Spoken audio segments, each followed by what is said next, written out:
चलिए आज बात करते हैं मानव इतिहास के सबसे सबसे बड़े बदलाव की, कृषि क्रांति। हाँ, ये वही क्रांति है जिसने हम इंसानों को शिकारी से किसान बनाया।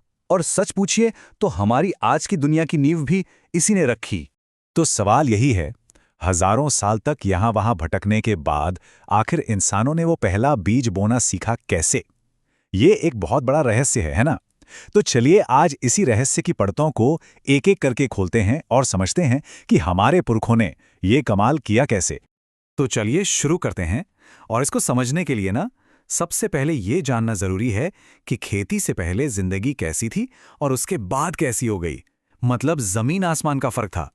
जरा सोचिए, एक तरफ थे शिकारी संग्राहक जो हमेशा एक जगह से दूसरी जगह घूमते रहते थे, जानवरों के पीछे, खाने की तलाश में। और फिर दूसरी तरफ आए पहले किसान, जिन्होंने एक जगह टिककर रहना सीखा, गांव बसाए और सबसे जरूरी अपना खाना खुद उगाना शुरू किया। ये कोई छोटा मोटा बदलाव नहीं था, ये तो पूरी जीवन शैली का बदलना था। अब ये बदलाव हुआ कैसे, इसे समझने के लिए हमें समय में बहुत बहुत पीछे चलना होगा। उस वक्त में जब इंसानों ने अपनी सबसे लंबी और शायद सबसे अहम यात्रा शुरू की थी।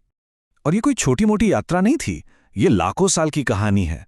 सोचिए, हमारे पूर्वज अफ्रीका से निकले और सफर करते करते लगभग 65,000 साल पहले भारतीय उपमहाद्वीप पहुंचे। और फिर कहानी में एक बड़ा मोड़ आया। आज से करीब 12,000 साल पहले धरती पर कुछ ऐसा हुआ जिसने सब कुछ बदल दिया। और जानते सबसे दिलचस्प बात क्या है? आज हम भारतीयों की नसों में उन्हीं महान यात्रियों का खून दौड़ रहा है। हमारा डीएनए हमें सीधा उन पहले इंसानों से जोड़ता है जिन्होंने ये लंबा सफर तय किया था। कमाल है ना? तो जब वो भारत पहुंचे तो उन्होंने इसे अपना घर बना लिया। नर्मदा जैसी नदियों के किनारे बसे भीमबेटका की गुफाओं में अपनी जिंदगी की तस्वीरें बनाईं जो आज भी मौजूद हैं। वो बहुत कुशल शिकारी थे और प्रकृति के हर राज को, उसके हर चक्र को अच्छी तरह समझते थे। मतलब जिंदगी बढ़िया चल रही थी। और फिर वो बड़ा बदलाव आया। आइस एज यानी हिमयुग खत्म हो गया। दुनिया धीरे धीरे गर्म होने लगी, बर्फ की बड़ी बड़ी चादरें पिघलने लगीं। और इसका सबसे बड़ा नतीजा क्या हुआ? मौसम अब प्रिडिक्टेबल हो गया। मतलब उसका अंदाजा लगाया जा सकता था। अब हर साल एक तय वक्त पर बारिश होती, तय वक्त पर गर्मी पड़ती। और मौसम की इसी स्थिरता ने हमारे पुरखों के दिमाग में एक रेवोल्यूशनरी आइडिया डाल दिया। उन्होंने ध्यान दिया कि अरे, ये पौधे तो हर साल एक ही जगह पर एक ही मौसम में उगते हैं। तो फिर एक सवाल मन में आया, अगर खाना हर साल एक ही जगह मिल सकता है तो फिर हमेशा भटकते रहने की जरूरत क्या है? तो चलिए अब आपको उस जगह ले चलते हैं जहां हमें इतिहास के पहले खेतों में से एक का सबूत मिला। ये जगह है मेहरगढ़। आज ये पाकिस्तान के बलूचिस्तान में है। लेकिन उस जमाने में ये पहाड़ों से आने वाली नदियों की वजह से एक बहुत ही हरी भरी और उपजाऊ जमीन हुआ करती थी। अब जरा फास्ट फॉरवर्ड करते हैं साल 1974 में। सोचिए, फ्रांस के कुछ आर्कियोलॉजिस्ट्स यानी पुरातत्वविद इस अनजान से इलाके में इतिहास के सुराग ढूंढ रहे थे। 45 डिग्री की चिलचिलाती गर्मी, एक मजदूर का पावड़ा जमीन में किसी सख्त चीज से टकराता है। पहले तो लगा कोई पत्थर होगा, लेकिन वो पत्थर नहीं था। वो 9,000 साल पुराने एक घर की दीवार थी। सोचिए वो पल क्या रहा होगा।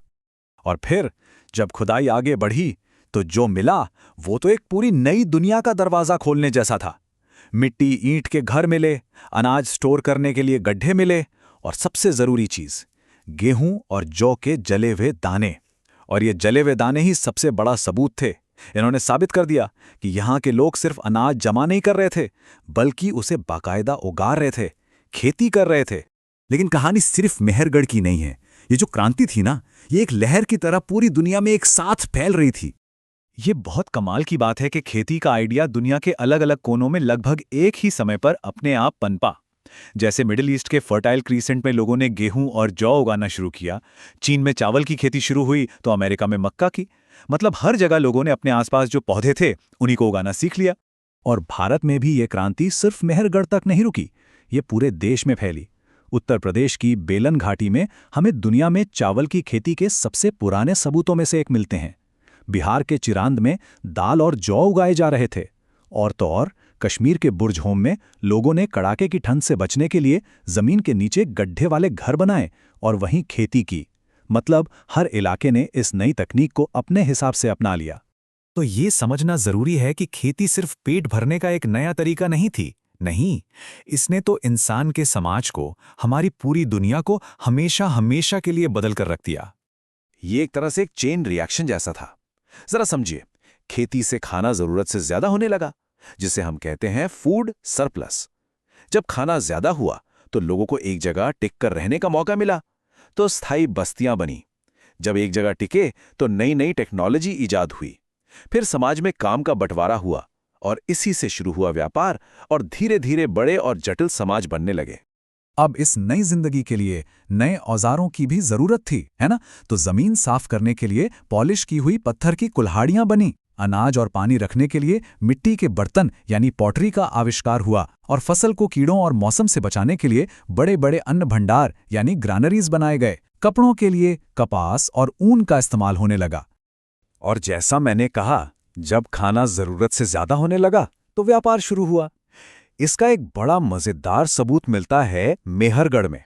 वहां खुदाई में समुद्र के किनारे मिलने वाली सीपियां मिली हैं, जबकि मेहरगढ़ तो समुद्र से सैकड़ों किलोमीटर दूर है। इसका मतलब साफ है कि ये शुरुआती गांव आपस में जुड़े हुए थे, व्यापार करते थे। इसे ही कहते हैं डिवीजन ऑफ लेबर, यानी श्रम का विभाजन। मतलब अब ऐसा नहीं था कि गांव में हर कोई सिर्फ किसान ही है। नहीं, अब कुछ लोग माहिर कुम्हार बन गए, कुछ बेहतरीन औजार बनाने लगे, और कुछ लोग शायद गांव का नेतृत्व करने लगे, लीडर बन गए। यहीं से समाज में स्पेशलाइजेशन की शुरुआत हुई। और बस इसी नींव पर, इन्हीं पहले पहले गांव और खेतों की बुनियाद पर दुनिया की पहली महान सभ्यताओं का उदय हुआ। चाहे वो हड़प्पा हो, मेसोपोटामिया हो या फिर मिस्र, इन सब की जड़ें खेती की इसी क्रांति में थी। तो खेती ने हमें सभ्यता दी, हमें समाज दिया, बड़े बड़े शहर दिए। लेकिन एक सवाल पीछे रह जाता है, शिकार की आज़ादी, कहीं भी घूमने की आज़ादी, उसे छोड़कर खेत की मेहनत भरी जिंदगी अपनाने में क्या हमने कुछ कीमती खो भी दिया? ये कैसा सवाल है जिस पर सोचने में कोई हर्ज नहीं।